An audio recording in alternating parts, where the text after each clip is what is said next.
ঢুকেই দেখতে পাচ্ছেন সামনেই লেখা আছে তোমাদের চৈতন্য হোক। আর তার সামনে এই অসাধারণ একটা মন্দির, যেটা দেখার জন্য বহু দূর থেকে আসা যেতে পারে। আর এটাই হচ্ছে স্বামী বিবেকানন্দর বোন হীরামণির শ্বশুরবাড়ির জমি ছিল, সেটা এই রামকৃষ্ণ প্রেম বিহার আশ্রমকে দিয়ে দিয়েছিল। সেটাই আপনারা এখন দেখতে পাচ্ছেন।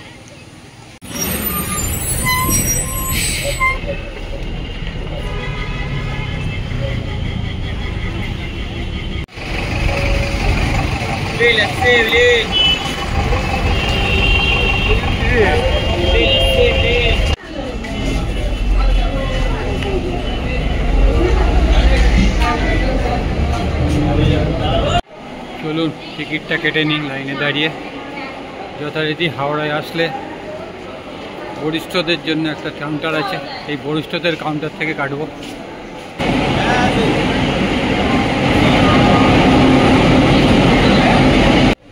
গুড আফটারনুন, সবাই ভালো আছেন নিশ্চয়ই।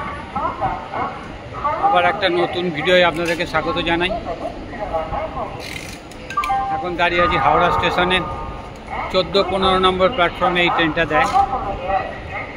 আজ হচ্ছে প্রভু জগন্নাথ দেবের সানযাত্রা, তাই ভাবছেন নিশ্চয়ই সানযাত্রার উপরেই কিছু আপনাদের দেখাবো, কিন্তু না, আজকে যাচ্ছি আমতা। যাব আমতা শ্রীরামকৃষ্ণ প্রেম বিহার আশ্রম, যেটা রামকৃষ্ণ মঠ মিশনের আন্ডারে নয়।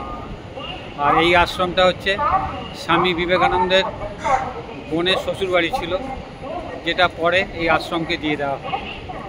তাই আজকে বিবেকানন্দের ফ্যামিলি, ভাইরা ভাই বোন, ভাইরা কি করতেন, বোনদের কোথায় বিয়ে হয়েছে, সমস্ত তথ্য আমি গুগলে সার্চ করে যতটা পেয়েছি এটা তুলে ধরবো আপনাদের সামনে। আশা করি আপনাদের ভালো লাগবে।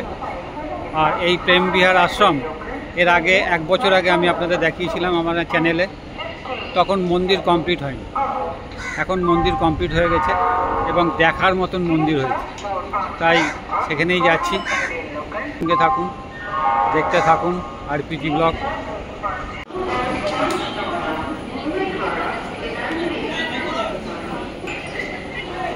এটাই আমতা যাবে, ট্রেন এসে গেল, 3:25-এ ছাড়ার কথা। চলুন এবার ট্রেন বসার জায়গায় নেই। এই লাইনে একটাই সুবিধা, খুব একটা ভিড় হয় না। একটা জিনিস একটু ভুল বলেছিলাম, 3:25-এর বলেছিলাম, 3:19-এর ট্রেন, 3:19-এ ছাড়বে। আপনারা যারা আসবেন 3:19-এর মধ্যে আসবেন। বসে গেছি, ফাঁকাই আছে, এবার 1.5 ঘন্টা টাইম লাগবে।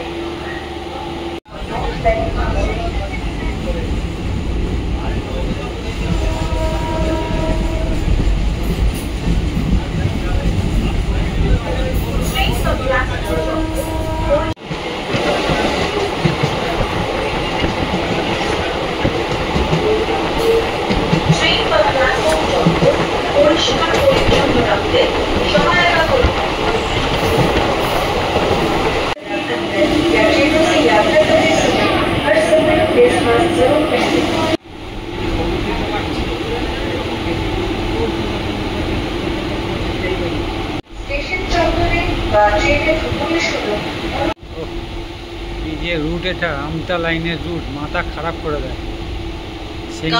Single line. এই হচ্ছে আমতা স্টেশন। 1 ঘন্টা 40 মিনিট লাগলো এখানে আসতে, সিঙ্গেল লাইন। আর এইটা দেখতে পাচ্ছেন আমতা স্টেশনের টিকিট কাউন্টার। এই হচ্ছে টিকিট কাউন্টার। আর এইটা দিয়ে বেরিয়ে যেতে হবে, গিয়ে এখান থেকে টোটো বা অটো ধরতে হবে রাস্তার মুখ থেকে। চলুন, বেশি দেরি করা যাবে না, কারণ আবার 7টার মধ্যে ব্যাক করে আসতে হবে।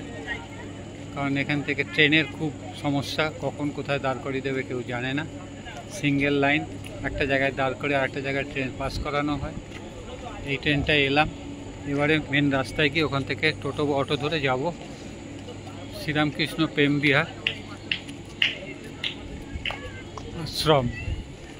এই হচ্ছে শ্রীরামকৃষ্ণ প্রেম বিহার আশ্রম খড়ি। এখানে একটা গেট আছে আর ওই দিকে আর একটা গেট আছে, সেটা আপনাদের দেখাচ্ছি, চলুন।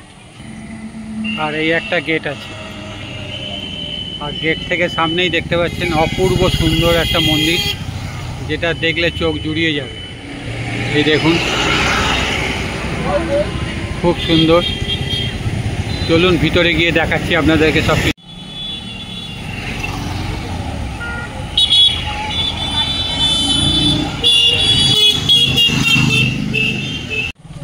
বিকেলবেলাটা এই জায়গায় মোটামুটি সব বিভিন্ন রকম খাবারের জিনিস বসে যায়, যেহেতু এই গেটটা খুলে দেয় ভিতরে সাধারণ মানুষ, এখানকার পাড়ার লোকরা চলে আসে। এই ফুচকার দোকান, খাবারের দোকান, ঢুকেই দেখতে পাচ্ছেন প্রচুর লোক বসে আছে, চারিদিকে শুধু সবাই বসে আছে। একটা দুর্দান্ত জায়গা, প্রচুর গাড়ি দাঁড়িয়ে আছে সব। সত্যি বিকেলটা এখানে আসলে সত্যি সুন্দর লাগে। আর এই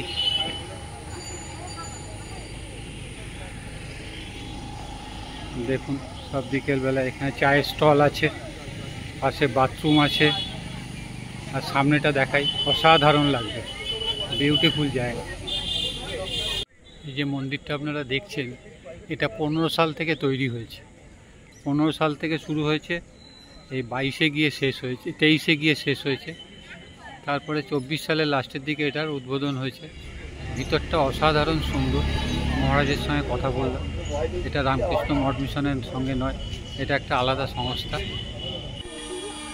মন্দিরের সন্ধ্যা আরতি শুরু হয়ে গেছে, শুনতেই পাচ্ছেন, কিন্তু দুর্ভাগ্যের বিষয় যে ভিতরে কোনো ফটো অ্যালাউ নয়, একটাও ফটো তোলা যাবে না বলে দিল। ভিডিও তো দূরের কথা, আপনারা আওয়াজ শুনতে পাচ্ছেন। আর ঠাকুরের মূর্তিটা অসাধারণ, অসাধারণ ঠাকুরের মূর্তিটা। একটু বাইরে থেকে যেটা পারি আপনাদের দেখাচ্ছি। এবারে আসছি স্বামীজির জ্যেষ্ঠা ভগিনী হারামণি সম্বন্ধে। হারামণি সংক্রান্ত সব তথ্যই জানা যায় বসু বংশের অধীনস্থ পুরুষ রমেন্দ্র বসুর কাছ থেকে এবং রতন ভট্টাচার্য প্রণীত পূর্বোক্ত পুস্তিকা থেকে। মনে হয় আগের দুই ভাই বোনের অকাল মৃত্যুর জন্য হারামণির এই নামকরণ। জন্ম 1858 সালে। শৈশবে তিনি বেথুন কলেজিয়েট স্কুলে পড়েন। সূচিশিল্পেও তিনি পারদর্শিনী ছিলেন। বাড়ির জ্যেষ্ঠ সন্তান বলে সকলের কাছ থেকে স্নেহ আদর পেতেন। হারামণির 10 বছর বয়স হলে পিতা নানা স্থানে উপযুক্ত পাত্রের সন্ধান করেন। সংস্কৃত কলেজের শিক্ষক মহেশচন্দ্র ন্যায়রত্ন থাকতেন শ্যামবাজারের ফড়িয়াপুকুর অঞ্চলে। সেখানে বিশ্বনাথ দত্তের এক নিকট আত্মীয় থাকতেন। তার বাড়িতে যাতায়াতের সুবাদে বিশ্বনাথের সঙ্গে মহেশচন্দ্রের আলাপ ও সখ্য হয়।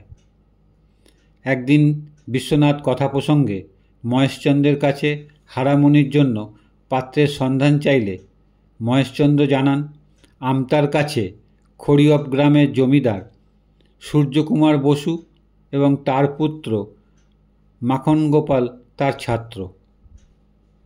মাখন গোপাল সুদর্শন ও সুউপায়ী কলকাতার এক সওদাগরি অফিসে কর্মরত। আগে মন্দিরটা ছিল এই সামনের দিকে, এই যে বাড়িটা দেখছেন, এইখানে মন্দিরটা ছিল। যখন পুরো মন্দিরটা তৈরি হয়নি, 1 বছর আগে যখন আমি এখানে এসেছিলাম, তখন এই মন্দিরটা তৈরি হয়নি। এখন তৈরি হয়েছে, এখন দুর্দান্ত লাগছে। দেখুন, আমও রয়েছে ভর্তি গাছে, দেখার মতন। এরপর বিশ্বনাথ খড়িয়প গ্রামে গিয়ে সূর্যকুমারের সঙ্গে তার কন্যার বিবাহ প্রসঙ্গে আলোচনা করেন এবং মহেশচন্দ্রের সঙ্গে তার সখ্যের কথাও জানান। মহেশচন্দ্রের পিতা বসু পরিবারের কুলগুরু, তাই সূর্যকুমার বিশ্বনাথ দত্তকে যথেষ্ট আপ্যায়ন করেন এবং নিজ পুত্রের সঙ্গে তার কন্যার বিবাহে সম্মত হন। 1868 সালে মাখন গোপাল ও হারামণির বিবাহ হয়। সেই সময় হারামণির বয়স 10 এবং মাখন গোপালের 18। হারামণি বসু পরিবারে বধূ হয়ে এলেন। তার জীবন খুবই সুখের কাটছিল।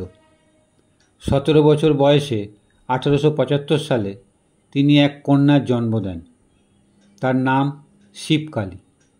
হারামণির কন্যা সন্তান ভূমিষ্ঠ হওয়ায় সংবাদে সিমলার দত্তবাড়িতে আনন্দের জোয়ার বইলেও শ্বশুরবাড়িতে নিরানন্দের হাওয়া। প্রথম সন্তান কন্যা হওয়ায় বাড়ির লোকজন হারামণিকে অলক্ষণা রূপে চিহ্নিত করেছিল। মাখন গোপালও মুখ ফেরালেন। কর্মসূত্রে মাখন গোপাল কলকাতায় থাকতেন বলে প্রায়ই সিমলার শ্বশুরবাড়ি যেতেন। বিশ্বনাথের জ্ঞাতিভাই তারকনাথের গৃহে যাতায়াত ছিল তার। সেই সময় তারকনাথের তৃতীয়া কন্যা হরসুন্দরী বিবাহযোগ্যা। তিনি সুন্দরী ছিলেন। মাখন গোপালের ইচ্ছে হলো তাকে বিবাহ করার। তিনি সেই ইচ্ছার কথা তারকনাথের স্ত্রী জ্ঞানদা সুন্দরীকে জানালেন। প্রথমে তারা এ প্রস্তাবে সম্মতি না জানালেও অখুশি হননি। এ সংবাদ হারামণির কানে গেলে তিনি তীব্র আপত্তি জানান। স্বামী স্ত্রীর মধ্যে মনোমালিন্য হয়।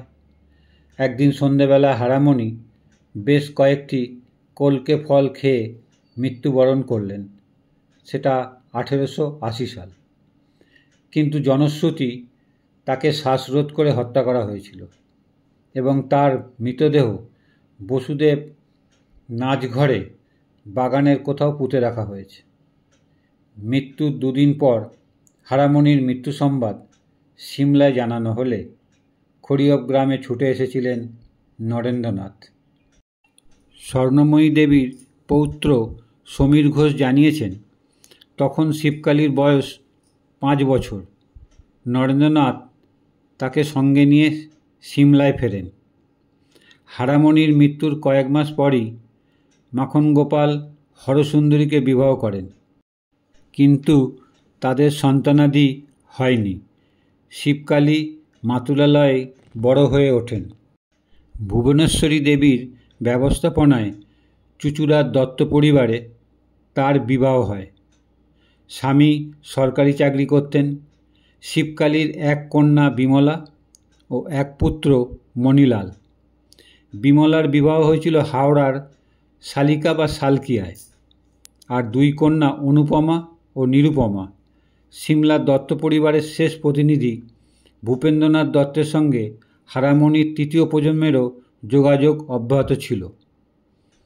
পরবর্তীকালে সরকারি হস্তক্ষেপে জমিদারি স্বত্ব লোপের সময় বসু পরিবার সিদ্ধান্ত নেন নাচঘর, বাগানবাড়ি, বেরপুকুর ও তার সংলগ্ন ভূখণ্ড রামকৃষ্ণ মিশনকে দান করবেন।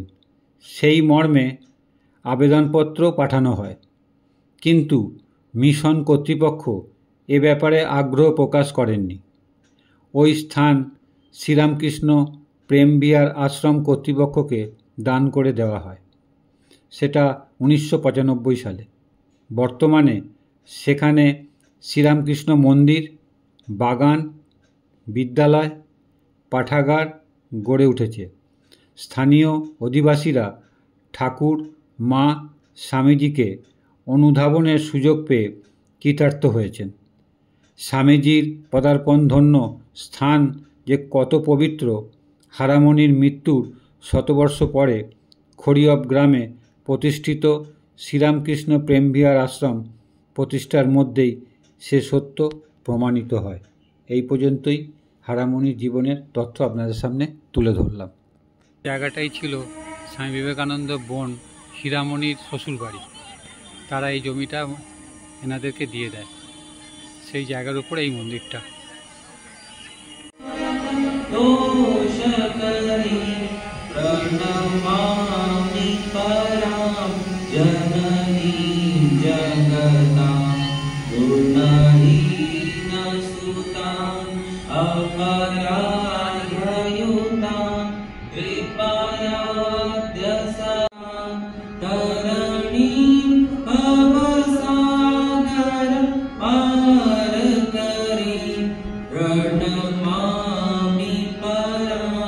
जननीं जगतां विश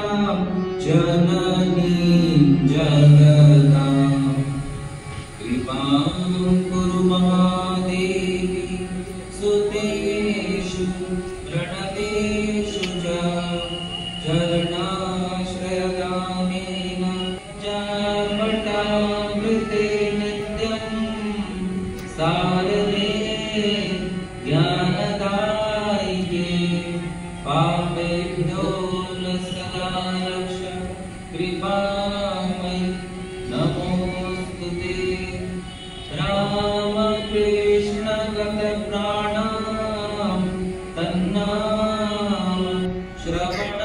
আর এই যে মন্দিরটা আমি বলেছিলাম যে এটা বিবেকানন্দর বোনের শ্বশুরবাড়ি, 5 বিঘে হচ্ছে শ্বশুরবাড়ি, আর 30 বিঘে ওনারা, মোট 30 বিঘে জমি, তাছাড়া 25 বিঘে আরও ওনারা জোগাড় করেছেন বিভিন্ন জায়গা থেকে। আর এখানে সমস্তটাই বিভিন্ন দানে হয়েছে। এখানে কোথাও কোনো ফলক নেই যেখানে লেখা আছে উনি এত টাকা দিয়েছেন তার জন্য ওনার নামে এই ফলক আছে, ওখানে উনি এত টাকা দিয়েছেন তার জন্য ওনার নামে এই ফলক, সেসব কিচ্ছু নেই। এখানে পুরোটাই সবাই সবারটা দান করেছে। সেই হিসাবে এটা সময় লেগেছে অনেকটা, কিন্তু একটা দুর্দান্ত জিনিস বানানো হয়েছে। আপনাদের বলবো অবশ্যই এখানে আসুন, খুব সুন্দর জায়গা। বিকেলবেলাটা অসাধারণ লাগবে। সকালের দিকে খোলা থাকে না, বিকেলে 5টা থেকে 7:30 পর্যন্ত খোলা থাকে, তাই অবশ্যই একবার ঘুরে যাবেন।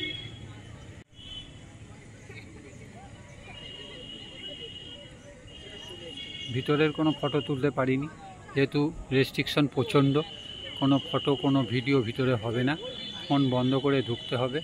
তাই ওনাদেরকে বললাম অনেকই, কিন্তু মহারাজ আগেও আমি 1 বছর আগে ওনার জন্য কাছে বলেছিলাম ইন্টারভিউ দেওয়ার কথা, উনি দেননি, এবারেও দিলেন না। উনি বললেন আমি প্রচারে বিশ্বাসী নই, আমাদের যা আছে আমরা মনের মধ্যে আছে, আমরা সেই মতন করে নিজেদেরকে তৈরি করে এই জায়গায় নিয়ে এসেছি।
চলুন এবারে ফেরার পালা, কারণ আমাকে অনেকটা যেতে হবে, বেহালায় ফিরতে হবে, তাই 7টার মধ্যে আমাকে এখান থেকে বেরোতেই হবে।